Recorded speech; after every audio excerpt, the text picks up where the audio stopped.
వైకుంఠ ఏకాదశికి సంబంధించి మనతో మాట్లాడడానికి జిల్లా కలెక్టర్ వెంకటేశ్వర గారు ఉన్నారు. ఆయన మాట్లాడదాం. సార్ చెప్పండి, అంటే ఈసారి వైకుంఠ ఏకాదశికి సరికొత్తగా కూడా టీటీడీ నిర్ణయాలు తీసుకుంది. దీంతో మీరు కూడా ప్రధాన భూమికి పూజించారు. సో ఎలా ఉండబోతుంది ఈసారి దర్శనాలకు సంబంధించి, భక్తులకు ఎలాంటి ఏర్పాట్లు చేయబోతున్నారు?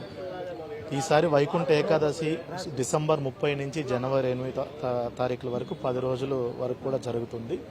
ముఖ్యంగా ఈసారి టీటీడీ వాళ్ళు తీసుకొచ్చినటువంటి కొత్త పరిమాణం ఏమంటే, గతసారిలా కాకుండా ఈసారి భిన్నంగా ఆన్లైన్ ఈడిపి పద్ధతిలో భక్తులకు కూడా టోకెన్లు జారీ చేయడం జరిగింది. దేశవ్యాప్తంగా సుమారుగా 25 లక్షలకు పైచిలకు మంది ఈ ఈడిపిలో పార్టిసిపేట్ చేయటం, వాళ్ళని రాష్ట్రాల వారీగా ఆయా నిష్పత్తిలో టోకెన్లు టీటీడీ వాళ్ళు జారీ చేయడం జరిగింది. పూర్తిగా ఒక ట్రాన్స్పరెంట్ పద్ధతిలో అందరికీ సమాన అవకాశాలు కల్పించే విధంగా ఈడిపిలో కూడా భక్తులకు టోకెన్లు జారీ చేయడం జరిగింది.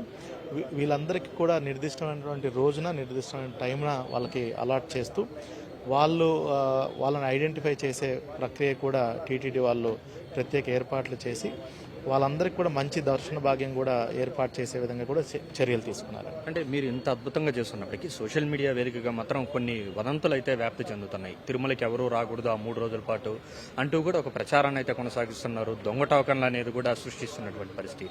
సో అలాంటి వదంతులకు కానీ ఇలాంటి మోసాలకు కానీ ఎలా చెక్ చెప్పబోతుంది? ఏదైతే ఈ లాస్ట్ ఫ్యూ డేస్ కూడా సోషల్ మీడియాలో ఇట్లాంటి వదంతులను మేము కూడా గమనించాము. ఈ టోకెన్ ఉన్న వాళ్ళు మాత్రమే రావాలి, అలాంటివి కూడా నిన్న కూడా గౌరవ టీటీడీ చైర్మన్ గారు కూడా పూర్తిగా ఖండించడం మీరు చూశారు. అదేవిధంగా మొన్న రాష్ట్ర మంత్రివర్గ ఉపసంఘం అధ్యక్షతన కూడా మనకి తిరుమలలో రివ్యూ చేయడం జరిగింది. దాని తర్వాత కూడా ప్రెస్ మీట్లో కూడా చాలా క్లియర్ కట్గా కూడా చెప్పారు, ఎవరిని కూడా మనము నిరోధించి ఇక్కడికి రాకూడదు అనే వదంతులు ఎవరు కూడా నమ్మవద్దండి. మనం అర్థం చేసుకోవాల్సింది ఏంటంటే, ఒక రోజుకి టీటీడీ 80 నుంచి 85 వేల మందికి దర్శన భాగ్యం కల్పించే వెసులుబాటు ఉంది. దాంట్లో 90% వరకు కూడా సామాన్య భక్తులకి దర్శన భాగ్యం కల్పించడానికి టీటీడీ ఈసారి ఏర్పాట్లు చేసుకుంది. మిగతా రోజులకి భిన్నంగా, మిగతా ఉత్సవాలప్పుడు భిన్నంగా ఈసారి 90% వరకు సామాన్య భక్తులకే దర్శన భాగ్యం కల్పిస్తున్నారు. దీంట్లో 90%లో ఈడిపి ద్వారా ఎన్ని ఇస్తున్నారు అనేది కూడా అందరి ముందు సమాచారం పెట్టడం జరిగింది. ఇది కాకుండా ఎవరైనా టికెట్ లేని వాళ్ళు కూడా చాలామంది ట్రెడిషనల్గా వచ్చే వాళ్ళు కూడా వైకుంఠ ద్వార దర్శనం కోసం కూడా వచ్చే వాళ్ళు ఖచ్చితంగా ఉంటారు. ఆ సమాచారం మా దగ్గర ఉంది. వాళ్ళందరికీ కూడా వీలైనంత మందికి దర్శనం కల్పించే విధంగానే చర్యలు తీసుకుంటున్నాం. కానీ ఎక్కడ కూడా తిరుమలకి తిరుపతికి రావద్దు అనే వదంతుల్ని కూడా ఎవరు నమ్మవద్దండి. అందరికి కూడా దర్శన భాగ్యం కల్పించాలనే ఉద్దేశంతోనే టీటీడీ జిల్లా యంత్రాంగం కూడా ఏర్పాట్లు చేసుకుంటుంది. అంటే మన తరపున భద్రత పరంగా కావచ్చు, అంటే ఏదైతే మెయిన్ పరంగా కావచ్చు, అంటే ఆర్టీసీ బస్ స్టాండ్ కావచ్చు, ఏదైతే రైల్వే స్టేషన్ కావచ్చు, అక్కడ ఎలాంటి ఏర్పాట్లు చేస్తుంది? మనకి సుమారుగా రోజుకి 1,50,000 నుంచి 2 లక్షల మంది వరకు కూడా మనకి ఫ్లోటింగ్ పాపులేషన్, అంటే రోజుకి 80-85 వేల మంది పైన దర్శనం అవుతుంది. మిగతా వాళ్ళు కూడా కింద ఉంటారు. నెక్స్ట్ రోజు దర్శనం వాళ్ళు కూడా కింద తిరుపతిలోనే ఉంటారు. కాబట్టి మనకి ముఖ్యంగా మేజర్ బస్ స్టాండ్స్లో, రైల్వే స్టేషన్ మనకి 2-3 రైల్వే స్టేషన్స్ ఉన్నాయి. అదేవిధంగా ఎయిర్పోర్ట్ నుంచి వచ్చే వాళ్ళు కూడా ఉన్నారు. ఇక్కడ అన్ని కూడా ఇన్ఫర్మేషన్ డెస్క్స్ టీటీడీ వాళ్ళు ఏర్పాటు చేయడం జరుగుతుంది.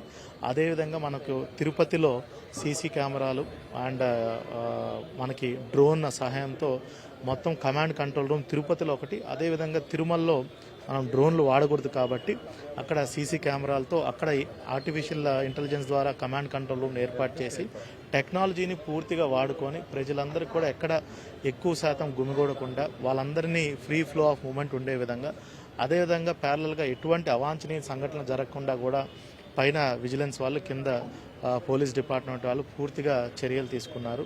భక్తులందరికీ కూడా మంచి ఆహ్లాదకరమైనటువంటి వాతావరణం, దర్శన భాగ్యం, వైకుంఠ ద్వార దర్శనం కల్పించే విధంగా చర్యలు తీసుకుంటున్నాం.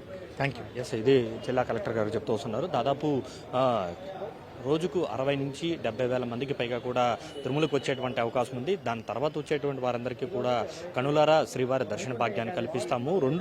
ఏదైతే కమాండ్ కంట్రోల్ సిస్టమ్ ద్వారా ఇటు తిరుమల ఇటు తిరుపతి 2 చోట్ల కూడా ఏర్పాటు చేసి పూర్తి స్థాయిలో భద్రతను పర్యవేక్షిస్తాము. భక్తులకు ఎక్కడ ఎలాంటి ఇబ్బందులు లేకుండా కూడా చూసుకుంటాము. ఏదైతే తిరుమలకు రాకూడదు అంటూ కూడా జరుగుతున్నటువంటి ప్రచారాలను చాలా సీరియస్గా తీసుకున్నారో అలాంటి ప్రచారాలను ఎవరూ కూడా నమ్మకండి. ఎవరైనా కూడా తిరుమలకు రావచ్చు, అలా చెప్పే అధికారం కూడా ఎవరికీ లేదంటూ కూడా చాలా స్పష్టంగా జిల్లా కలెక్టర్ చెప్తున్నటువంటి పరిస్థితి.